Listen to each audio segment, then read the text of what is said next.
yeroo nuti gammachuu argannee gammachuudhaan jiraataa jirrutti walloon gammachuu dhabdee gaddaan rakkataa jirti. Yeroo nuti bal'ifannee firaasha afannee biddilibsii uffannee rafaa jirrutti walloon dhagaa boraafattee dhagaa firaasha godhattee baala mukaa biddilibsii godhattee afattee dhagaa fi baala mukaatiin bulaa jirti.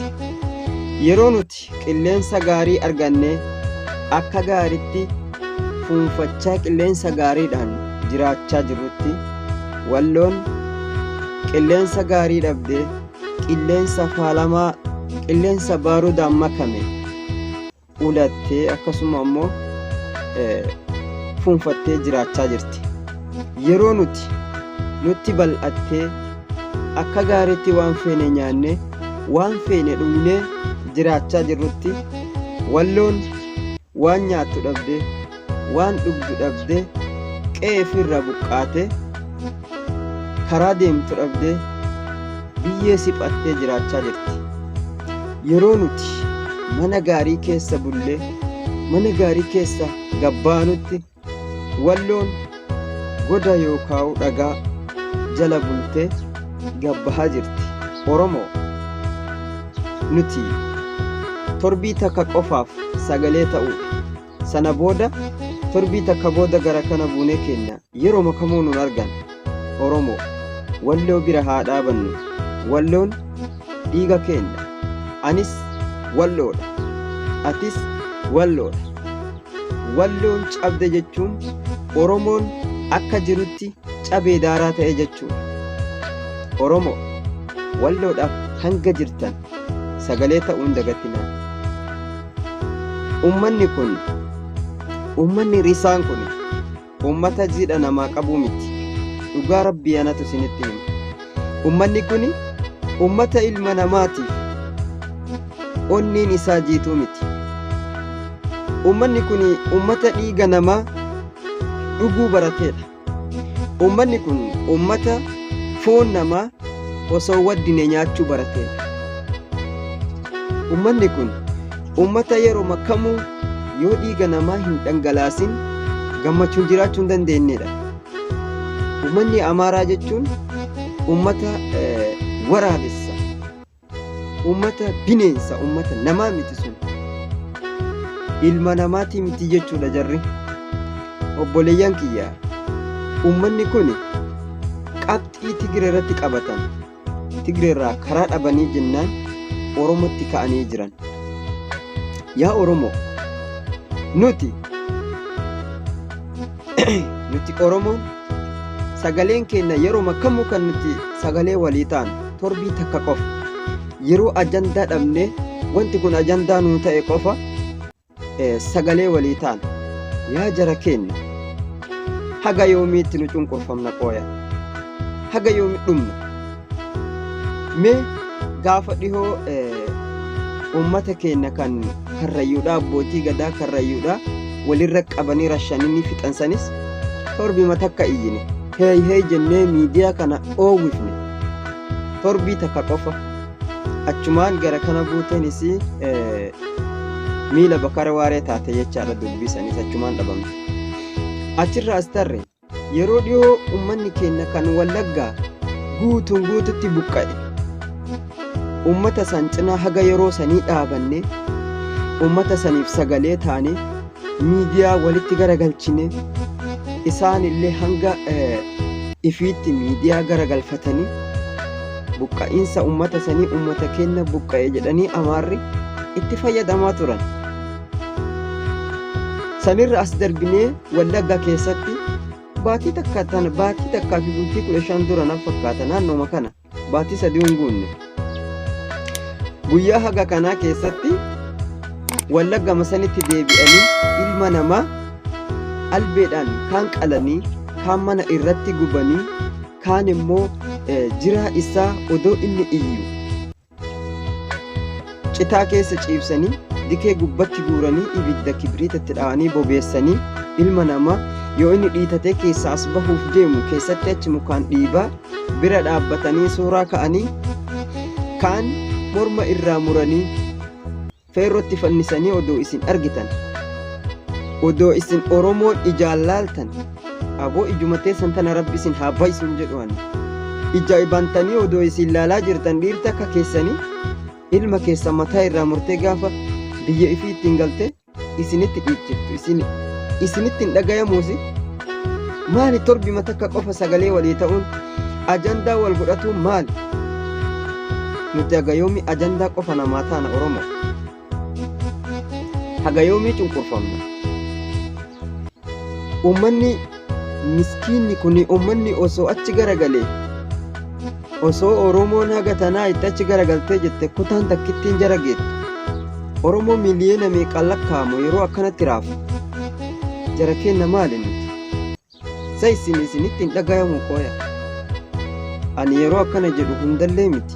Garuu numa jira kan seeraan quuqamullee akka dhabdan bakka itti dubbattan ka dhabdanis numa jirtanii. Garuu warri dandeettii dubbii qabdan, warri isinii mijjaa, warri sagaleen keessan amma takka yoo dubbattan seeraan dhagayamu, maaliif sagalee Oromoo ta'uu diddanii addaan kokkottanan kana dhibe? Nuti yeroo makamuu yeroo ma'oowwituu waan mudatan san qofa hee jennee dhiifna.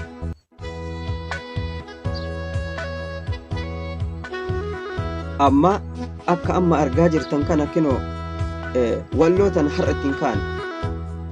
Walloo fi Karrayyuu lolli isaanii har'aa miti. Amman dhufu jara kana lolli isaanii waggaa 100 dura lolamaatu osoo dhiigni namaa keessumatti dhangala'u baratamee qaama nuu tahee hisaaba barjarri kun Oromoo miti haatuma maniitu nu geesse amma dubbiin kun. Dhageeffadha Oromoo bakka sadiin kanaan cabdan taanaan inuma Oromoo kutaa kaani kutaa sadiin kana keessaan cabdan taanaan, kutaa sadiin kana injifate taanaan Amaarri Oromoo kutaa taani osoo inni jaartii jala ciisu mana keessaa gaffuutee albeerra shante gandaa fi jaartii teessan ilmaan keessan hunda isin dhaaluteetti Amaarri. Maal jette naan jedha? Tokko walloo injifatte, walloo cabsite achi buqqaafte taanaan Amaarri. Inni lammata Karrayyuu buqqifte taanaan, Karrayyuu cabsite kutaa Karrayyuudha cabsite seente taanaan. Inni sadaffaa Wallaggaa cabsite taanaan Oromoon kutaa kaanii inuma ifirraa deebisuu hin dandeettan. Harargee walaa Arsii walaa Baalee walaa Jimmaa Gujii Booranaa Iluu Oromoon kutaa kaanii tokko waan takka fiduu hin dandeettan. Odoo isin jaartii keessan jala ciiftanii gaffuutee isin qaltee dikee keessatti isin darbitee ilmaan teessan isinirraa dhaaluteetti, biyyaa fi biyyee teessan hunda isinirraa dhaaluteetti Amaaraan. Maal jette jedha? Odoo isin teettanii tanii walloo irratti ilaaltan, odoo isin teettanii dhuma Karrayyuu ustanii ilaaltan, odoo isin teettanii dhuma Wallaggaa ilaalaa jirtanii mana keessanitti isinitti dhufuuf teetti duuti ture hin oolamtu.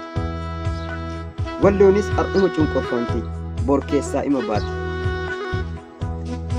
Karrayyuulleen yeruma gabaabaaf cunqurfamti, keessaa ima baati. Yeroo akkana jedhu barra godina kaawwan keessa lolli hin jiru jechuu kiyyaa miti, numa jiru. Osomaa jiru nama dimbish jedhee ofirraa rafuu jira. Maaltu naan ga'e jedhee, waka fixe walaa fixu maaltu naan ga'e jedhee kan rafaa jirutu jira Oromoo. Amma dubbiin ho'itu harkaanu qabdi. Oromoo jarri walloodha, dhiira. Dhiirummaa walloodha akkuma jirutti ta'ee jara kenna bar dhiirri homa fedhellee dhiira yoo taate dandeettii malee dhiirummaan onneen dhiira taate yoo humna ittiin qabaanne bar dhiirummaan tantee mul'atu. Walloon dhiira, walloon goota. Garuu akkuma jarri akkasitti gootummaa fi dhiirummaa qabdu sanaani bar yoo hiddummaatanii humna jaraatii ol ta'anii meeshaa humna jaraatii oliitii jara ka darbataa jiraatan taate. Mee amma meeshaan Amaaraan uummata Wallootiin buqqisaa jirtu suniif meeshaa Walloon harkatti deemtu tokko uummanni meeshaa gurguddaa if danda'e meeshaa kiiloomeetira meeqatti waa dha'ee barbadeessuu danda'u kanaan deeman. Mee ilaalaa uummanni keenya kan Walloodha wanni isaan deemaniin bar kilaashiidha 30 nyaatte jara keenya 30 nyaattee fi meeshaan kiiloomeetira meeqatti waa dha'u walitti dhufa. Jara keenya Walloo bira haa dhaabannu bakka jirru Walloo bira haa dhaabannu ka dandeenyu humnaan ka humnaan hin dandeenye dandeettii qabdu kan sammuu keetiitiin sagalee ta'eef kan miidiyaa qabdu miidiyaa banattee jirtu hundaan sagalee ta'eef yeroo akkana jedhu sagalee ta'aaf hin jirtan jechuu kiyyaa miti itti jirtanneen arga hundi keessanuu galatooma. Bakka jirtanii Walloo bira haa dhaabannu. Oromoo anis Walloo bar atis Wallooma.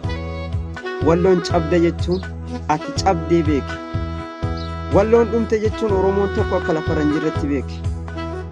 Kanaaf Walloodhaa sagalee haa taanu isiniin jedha. Ani Seerutuu Bidha.